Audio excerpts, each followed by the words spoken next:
And moving on to that, Louise, you know, Princess Beatrice has just given birth to a baby girl. I mean, it's some fabulous news, and I'm sure we've got the photo there. It's absolutely stunning, the photo that has been released by the palace. But, you know, this is a lovely piece of news. Can you tell us about it? But it does, again, big contrast to all the other things going on.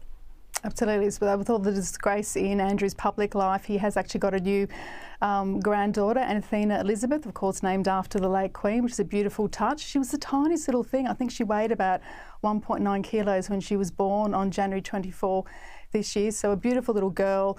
Obviously a younger sister for Sienna, who's now 3, and Wolfie, who of course is her father's son too, in a separate relationship. But yes, great news for the royal family. Of course, the King and Queen sent their congratulations, of course, and so did many other members of the royal family. So a beautiful little girl. Despite her precious size, we understand mother and child are doing well, which is great news, and obviously great for Andrew. At least some good news for him.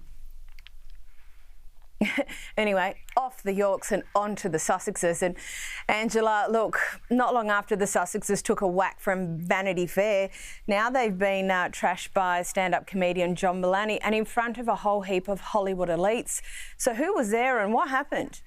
Well, Ben Affleck was there, Tina Fey was there, so real Hollywood A-list. What happened is that he's got a new show in Netflix. These were the sort of upper fronts for Netflix announcing the new shows about to come out. He's got this chat show. He's sort of describing what the show is like, that it's a little bit vague, but he makes the point, and this is really critical because this is in front of a whole lot of Netflix execs. He says, not since Harry and Meghan has Netflix given more money to someone without a specific plan.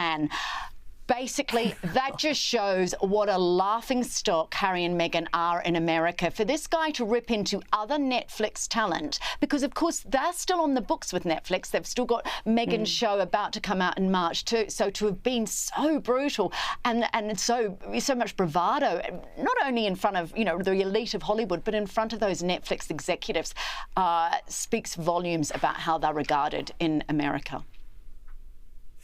Absolutely, and if that wasn't enough, randomly, Piers Morgan and Tucker Carlson had a sit down with each other in the Middle East. There's a lot to unpack just there in that concept itself, but they did talk about the Sussexes, unsurprisingly, and this is what they had to say. Meghan Markle does not represent black people in the United States. I don't know if you knew that. No question she doesn't. Don't worry, I'm very familiar. She doesn't represent anybody. Of course other not. Than a very elite, hypocritical group of people who are really going to go down in history as the most hypocritical group of people ever. And the most incompetent. Like, they don't know how the power grid works. They can't fix a car. They don't know anything. They're totally useless. They're parasites. And when given the chance to rule, they, like, wrecked the country because they don't know how to do anything. Now, Louise, we know Piers, well, he's had plenty to say about the Sussexes, but what's your view on this particular insight by Tucker regarding Meghan? Or both of them, but he was quite pointed.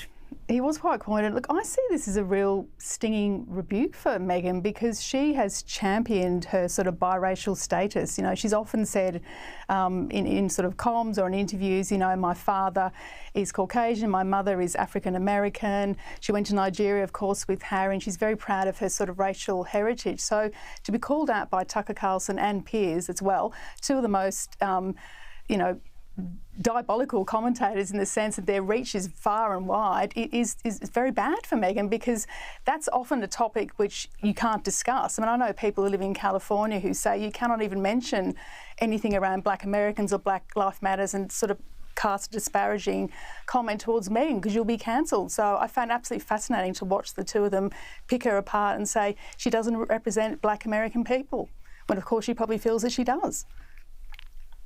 And Angela, have you got any other views on that? Like for two big commentators like that, like Louise referred to say something like that, you know, on top of the pile of everything else that he's said, you know, it does make things a bit more difficult. Look, I agree with Louise wholeheartedly, but I also think we have to keep in mind that Piers Morgan does bring a bit of a backstory to this. He, of course, very early on in the relationship with Meghan and Harry, he had previously met Meghan. That had a get together in London, so he's always had an axe to grind with her. So that doesn't surprise me, but it's a pretty powerful thing to have said.